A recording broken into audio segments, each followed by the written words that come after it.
All right, guys. So I want to thank you so much for joining me in the Lofty Entrepreneur Room. We're doing Marketing Like a Boss at the Women Who Network event. And right now we're going to talk a little bit about local domination, right? So you guys know that Local Domination Academy is coming up.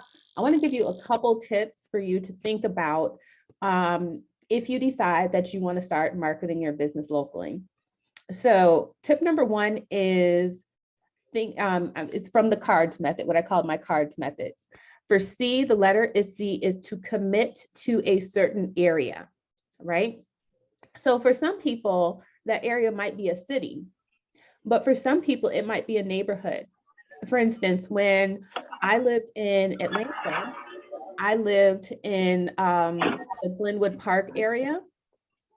And so it was a small neighborhood, but it was a very active neighborhood, if you will, as far as a tight-knit community.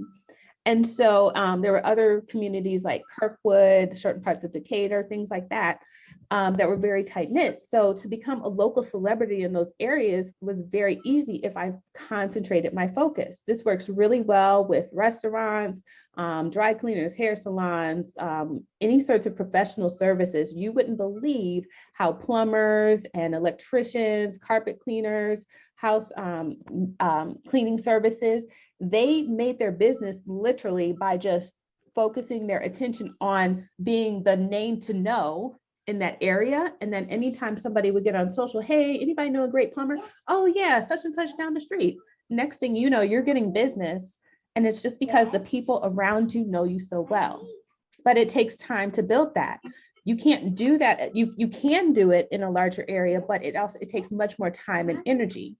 So if you build these pockets where you are and focus on, I want to be the name to know in this community. And once people know you here, then you start moving over into the next community and you choose the community surrounding you. And next thing you know, you've got people knowing you in these circles. And next thing you know, that's radiating to all the people that they know. So that's the one thing to start off with. Next, I asked the question earlier in the group session about who was spending money on marketing. And it's really because there's two types of marketing. There's organic marketing, which you may pay for help creating it, but you can do organic marketing without paying. That's like posting on social and things like that if you're doing it the do-it-yourself kind of method, and things of that nature. But then you have the paid marketing. Both of them are good, both of them are effective. Your marketing strategy should include both.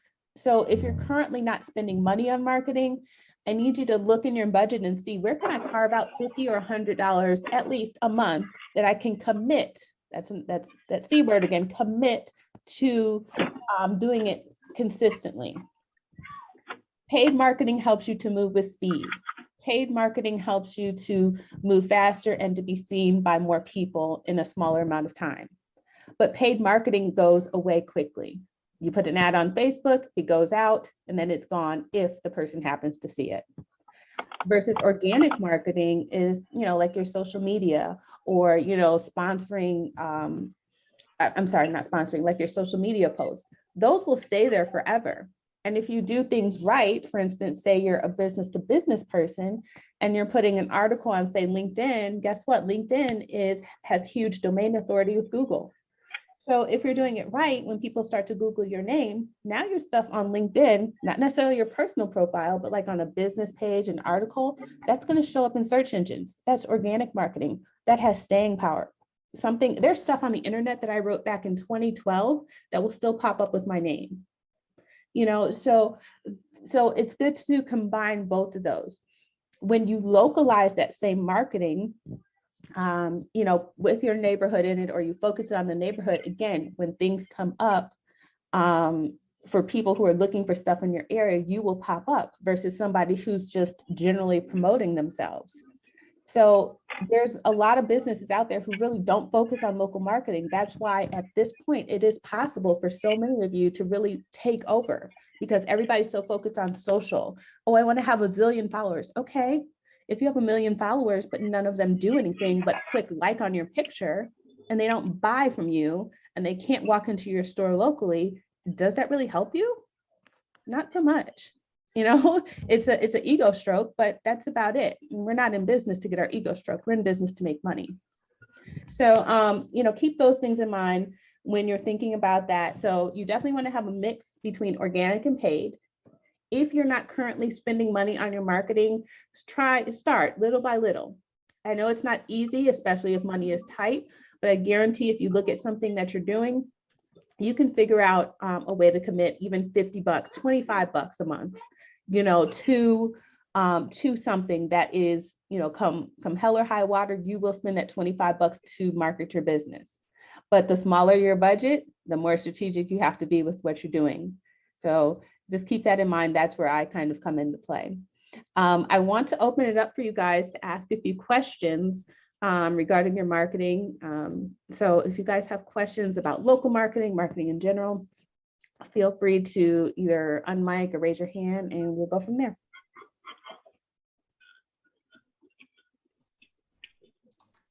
Would you mind? Oh, sorry. Go ahead. I'm sorry. Go for it. Oh, sorry. Thanks, Leah. You my girl. We've been in this since the beginning. Can you just real quick break down the cards thing one by one more time?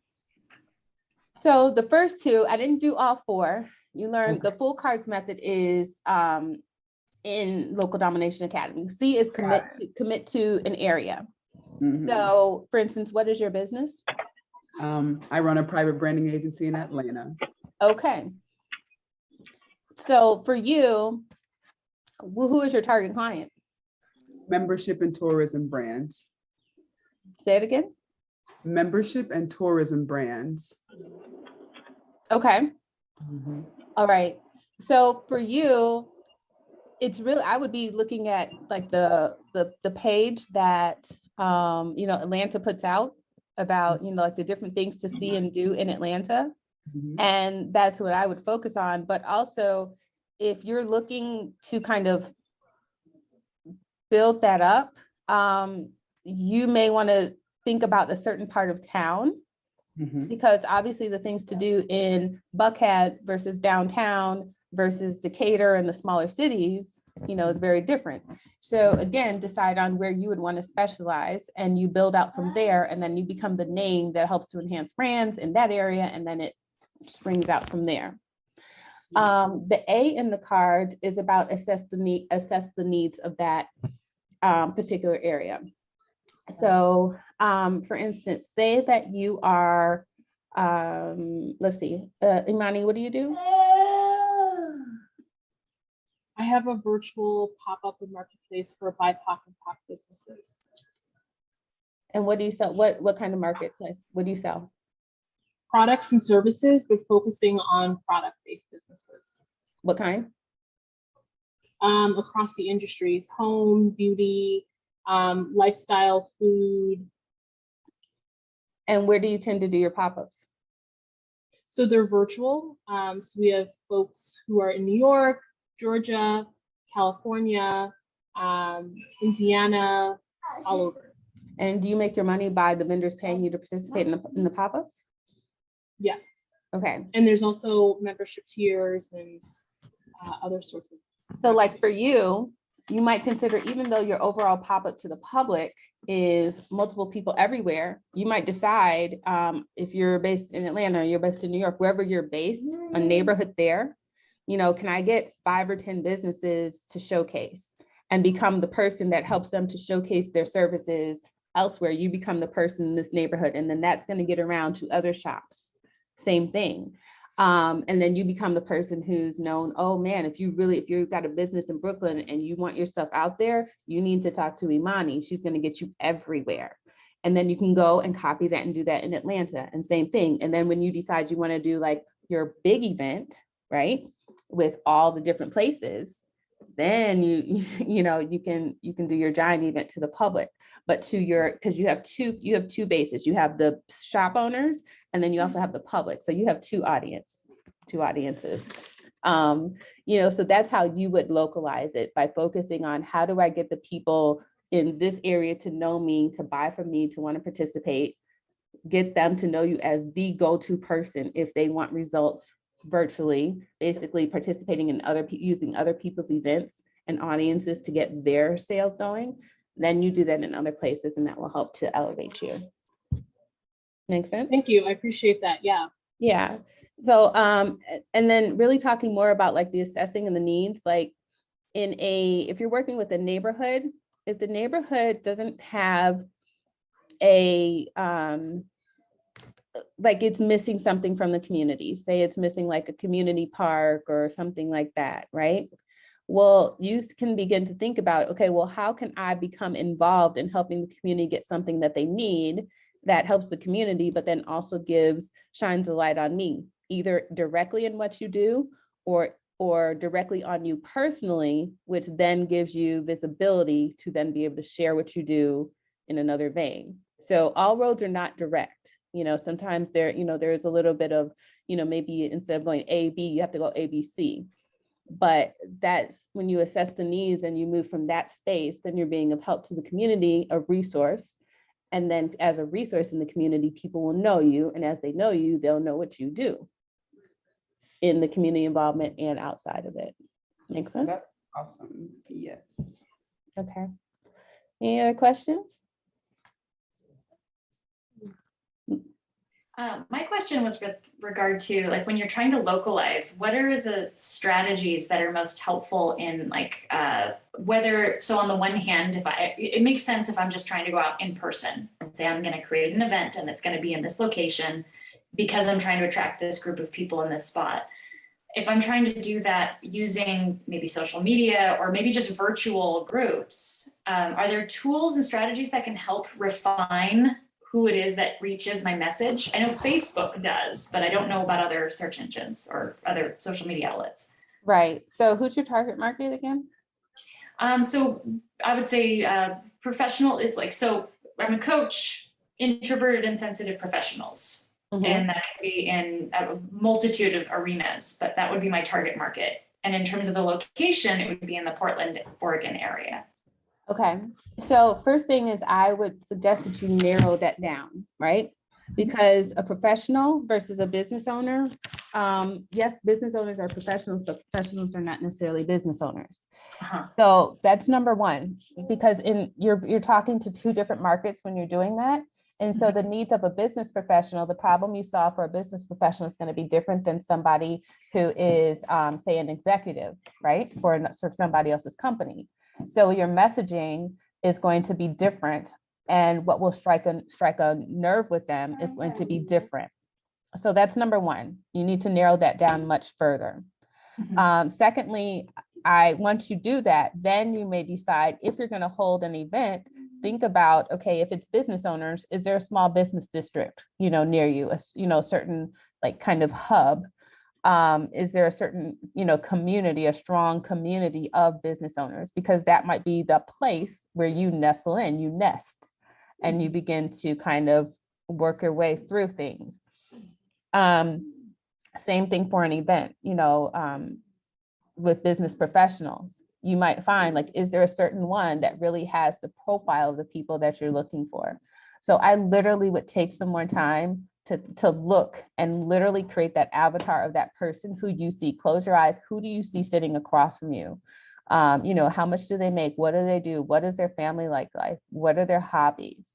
And then once you know that, then you can go out and you can say, okay, well, if that's this person, where does this person go to do this hobby? Where does this person go to do this? And then that becomes your places where you would go and start nestling in locally in order to try to reach that avatar. Gotcha. Okay. That's super helpful. Thank you. You're welcome. Hi, Donna. You look like you got questions. What you thinking? You're muted. Hello. Hi. I loved your throwing the stone into the ocean analogy. So I'm in a smaller northern Minnesota community, and we are really condensed in that there are a lot of financial professionals. So it's actually a very competitive market. So it's a little bit of a challenge. I love and agree with what you say of really, kind of picking your neighborhood, your district, so to speak. And when I think of my ideal client, I just don't have enough in my backyard, so to speak, or a specific district to kind of meet the goals that I want, or, you know, reach the number of people that I would really like to make an impact on their life. Mhm. So how can I, you know, it kind of goes against with what you're saying we should do. How can I find those So, so yeah. I understand this space very well. What is your Okay. niche? Do you have, if you had one product that you know backwards and forward in your current book of business that people always came to you for, what would that be? Yep, it is truly 45 to 55 is the age range. It doesn't have to be a professional, but it's people that are at that point in their life that they have the resources to focus. They want me to strategize. If they're heavy lifting in their own areas of expertise, it could even be the stay-at-home mom. It's not specific to a certain business per se, but again, it's that mindset, that focus. The beauty about that 45 to 55 range is we still have time to plan and manage and move things around. It's not, oh, I'm on the verge of retiring. Now, what do I do? It's preparing and using all those strategies. Uh-oh. It got quiet. So real quick, they're going to kick us out the room. We'll be Shoot. back. I'll stick around. Okay. You need to focus on branding yourself as the specialist in that specific area for that specific group. And then you can go into the community and do that. But you need to be the person, you know, you might say, I help soon to be empty nesters to get themselves ready for life after parenthood. If that's what you want to do, you know, Right. Right. you know, you can kind of go and say, you may have your 401k in place, you may have this in place, but guess what? There's much more to it than that. And I help you get your whole financial strategy in place so that retirement is what you envision it to be. And it's the dream and not the nightmare. Huh, Barb? That was very calming.